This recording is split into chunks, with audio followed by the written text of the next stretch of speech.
Hello friends, welcome back to my channel. അപ്പോൾ ഇന്ന് ഞാൻ വന്നിട്ടുള്ളത് വളരെ ടേസ്റ്റി ആയിട്ടുള്ള ചിക്കൻ കുറുമയുടെ റെസിപ്പിയുമായിട്ടാണ്.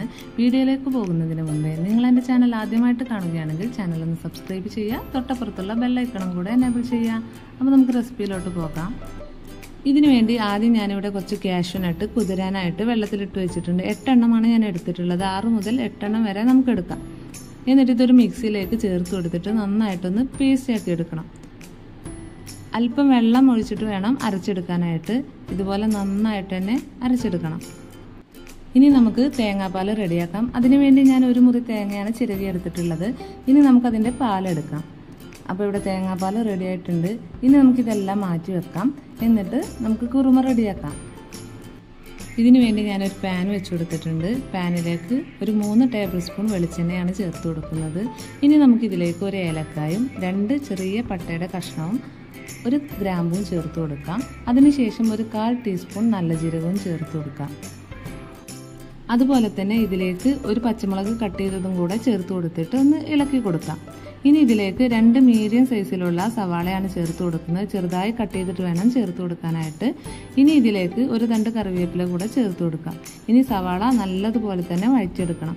പെട്ടെന്ന് വഴന്ന് കിട്ടുന്നതിന് വേണ്ടി ഇതുപോലെ ഒന്ന് അടച്ചു വെച്ചിട്ട് ലോ ഫ്ലെയിമിൽ ഇട്ട് വെക്കാം.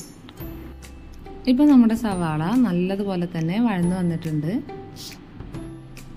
ഇനി നമുക്കൊരു 1/4 ടീസ്പൂണ് വെളുത്തുള്ളി പേസ്റ്റും 1/4 ടീസ്പൂണ് ഇഞ്ചിയുടെ പേസ്റ്റുമാണ് ചേർത്ത് കൊടുക്കുന്നത്. എന്നിട്ട് നന്നായിട്ടൊന്ന് വഴറ്റി കൊടുക്കാം. അതിൻ്റെ റോസ് സ്മെല്ലൊക്കെ മാറുന്നത് വരെ വഴറ്റി കൊടുക്കണം. അതിനുശേഷം നമുക്കൊരു ടീസ്പൂൺ കുരുമുളക് പൊടി ചേർത്ത് കൊടുക്കാം. അതുപോലെ തന്നെ ഒരു 1/4 ടീസ്പൂണോളം ഗരം മസാലയാണ് ചേർത്ത് കൊടുക്കുന്നത്. ഇനി നന്നായിട്ടൊന്ന് വഴറ്റി കൊടുക്കാം. ഇനി ഇതിലേക്ക് ഒരു 3/4 ടീസ്പൂണോളം മല്ലിപ്പൊടി ചേർത്ത് കൊടുക്കാം. ഇനി പൊടികളുടെയൊക്കെ റോസ് സ്മെല്ല് മാറുന്നത് വരെ വഴറ്റി കൊടുക്കാം. ഇനി ഇതിലേക്ക് നമ്മൾ കഴുകി വൃത്തിയാക്കി വെച്ചിട്ടുള്ള ചിക്കൻ ചേർത്ത് കൊടുക്കാം. ഏകദേശം ഒരു 250 ഗ്രാമോളം ചിക്കനാണ് ഞാൻ എടുത്തിട്ടുള്ളത്. ഇനി ആവശ്യത്തിന് ഉപ്പ് ചേർത്ത് കൊടുക്കാം. അതുപോലെ തന്നെ ഒരു 1/4 ഗ്ലാസ് വെള്ളം ഒഴിച്ചു കൊടുക്കാം. എന്നിട്ട് നന്നായിട്ടൊന്ന് മിക്സ് ചെയ്ത് കൊടുക്കാം. ഇനി നമുക്ക് അടച്ചു വെച്ചിട്ട് ഒരു 10 മിനിറ്റ് ലോ ഫ്ലെയിമിൽ ഇട്ടിട്ട് വേവിച്ചെടുക്കാം. 10 മിനിറ്റിന് ശേഷം ഞാനിത് ഓപ്പൺ ചെയ്തിട്ടുണ്ട്.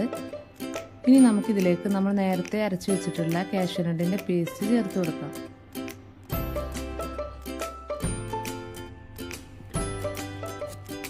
ഇനി ഇതൊന്ന് നന്നായിട്ട് ഇളക്കി യോജിപ്പിച്ചെടുക്കുക. എന്നിട്ടൊന്ന് അടച്ചു വെച്ചിട്ട് ഒരു 5 മിനിറ്റ് കൂടെ കുക്ക് ചെയ്തെടുക്കാം.